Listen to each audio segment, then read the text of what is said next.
Good afternoon po. Question for Chairman. This is Luisa Morales from One Sports. Chairman, at this point po ba has the PSC reached out to the family in terms of offering maybe assistance in whatever way, especially po sa family ni Divine who is of course in Nigeria po?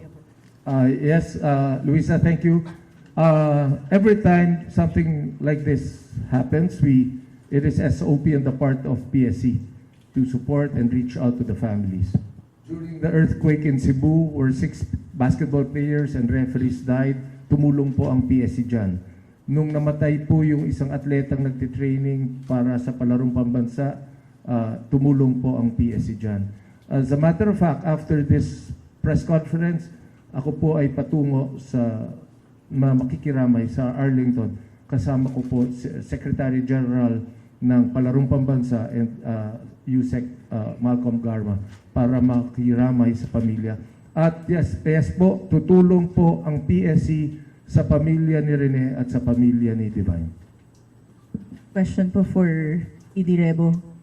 ED, on the part of the UAAP, are there any steps that the league is looking to make in the coming days, maybe finding or making an own investigation, or maybe can we expect some policy changes or maybe even sanctions following this incident?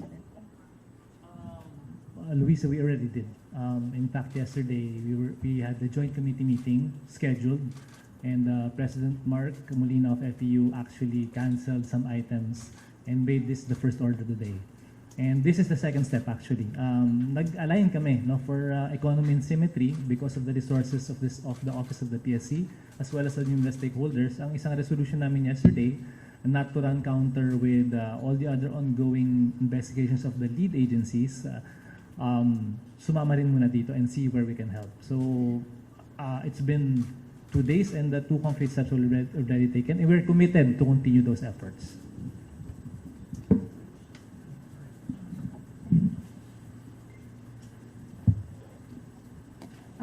Paige Javier, ABS-CBN. ED Rebo, I know may ongoing investigation. Is the UAAP doing its own probe parallel to what already ongoing?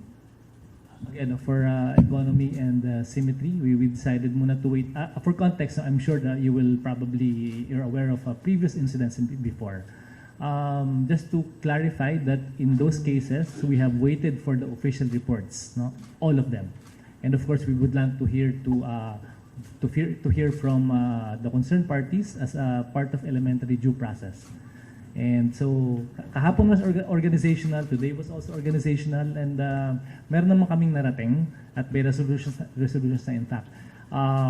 So yun muna po, masabuting mag-align muna tayo, wait for the reports, align with this panel. Ngayon kung kulang, of course, insofar as our bylaws are concerned, then maybe we can also study that option. But for now, I'm sitting here as part of the panel in this, which does not only affect Rene and Divine, but as mentioned, not just student athletes, but all athletes in general. Good afternoon po. This is Philip Batella of Rappler. My question po is for ED Rebo.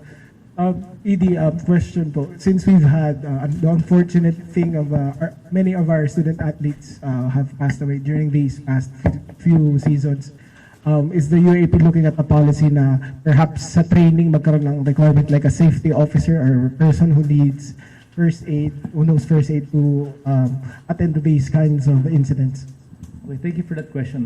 In fact, first of all, this incident is very different from the previous incidents that you've mentioned. And I'm very happy and excited actually to announce that I was part of the Philippine Heart Association convention, and may concrete steps kami. Ako, Attorney Ingles was there, and Dr. Canlas was there, among other experts. And one of the calls that we or recommended to the individual member schools is to have the mandatory AEDs, So yun ang importante. Those are concrete steps that we're taking.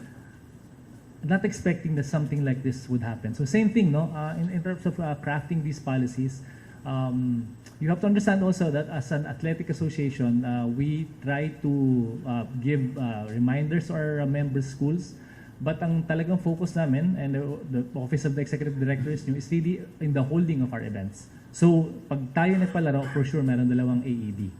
So yun ang primary focus. Not to dismiss yung off-school campus activities, but really yun muna ang pangangalagaan namin. Then again, yun nga, kaya nga po ang tanong kanina, what are their gaps and what are the existing policies kung pwedeng baguhin, tingnan natin kung kakayanin. At we appreciate the gesture of Chairman Pato. I think it is very important, friends, to understand yung role ng bawat isa rito. And I'd like to request Undersecretary Malcolm, who is also the Secretary General of Palarong Pambansa, to help explain the framework. Lalo na nag-mention tayo ng mga memorandum order and yung mga joint policies ng CHED and the DepEd. Thank you, Chairman Pato. Good afternoon to everyone. So we all know that Rene was a product of the Palarong Pambansa, and we know for a fact that our collegiate players, no, the varsity players, most of them actually came from the Palarong Pambansa. So our stake here as the Department of Education is really part of the solution is to make sure that our products in the Palarong Pambansa, who are the products of our basic education, would be given and provided with a safe environment for their training and during the playing of the respective events. So, importante po na hindi lamang po ito tignan sa pananaw ng higher education at sa pananaw ng sports, but really to connect everything in terms of our sports development program in the country, coming from the basic education. So, I think this is something that will assure our parents, no, yung mga magulang, ang ating mga atleta, na sinisiguro ng ating pamahalaan yung kaligtasan nitong mga atleta, hindi lamang sa basic education hanggang sa sila ay maging kolehiyo at maging professional. Mark Sarawar, GMA7. In my previous podcast, Chair, may Ateneo basketball player na rin nag-intimate ng ganitong sa baler na ganitong training, and the description by him was it was a deadly training by the same coach. So ano po ang sense ng Sports Commission dito? Is this standard training? Is this standard coaching style? Hanggang saan lang? Kasi parang pang fraternity ang sabi nila ang style of training na ginawa in Baler, at of course itong nangyaring last incident that killed two players. Ano pong sense ng commission? Ang sense po ng commission diyan, definitely hindi po yan standard. Definitely wala po yan sa policy ng Philippine Sports Commission, and I'm sure wala sa policy yan ng UAAP, wala yan sa policy ng Palarong Pambansa, wala po sa policy yan ng kahit sinong NSA. That is maybe the philosophy of a program that is in place. That is their style and their prerogative. But having said that, what is important po is now we are given the opportunity to review saan ba yung mga loopholes sa bawat patakaran ng bawat ahensya. Ang importante po kasi, bakit kami nag-meeting today, is we want to tell the family, we want to tell the mother of Rene, and we want to tell the people of Agusan that hindi lang po kami nakikiramay, may gawagawin po tayong aksyon.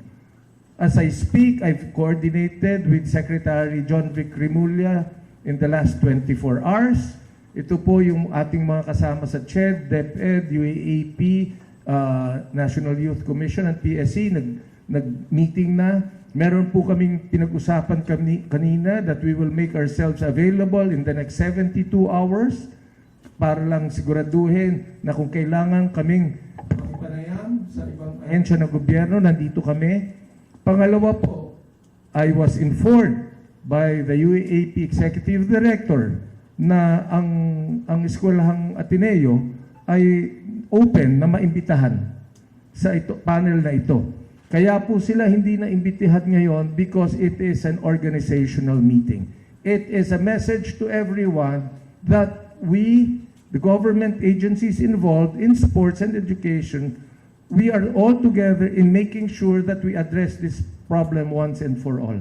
So in the soonest possible time, after they go through the different inquiries from the other government institutions, this panel will definitely invite the Ateneo de Manila for their side of the story. And alam ko po na si Chairman Shirley Agrupis ng CHED na nagsabi lang na anniversary nila ngayon. That's why she sent 4 representatives from the Commission on Higher Education. They already had the meeting with Ateneo yesterday. And that the process is ongoing. Hindi po binabaliwala ng mga taga-gobyerno ang problemang ito. At meron pong makakausap ang mother ni Rene in solving this problem. Yan lang po ang masasabi namin.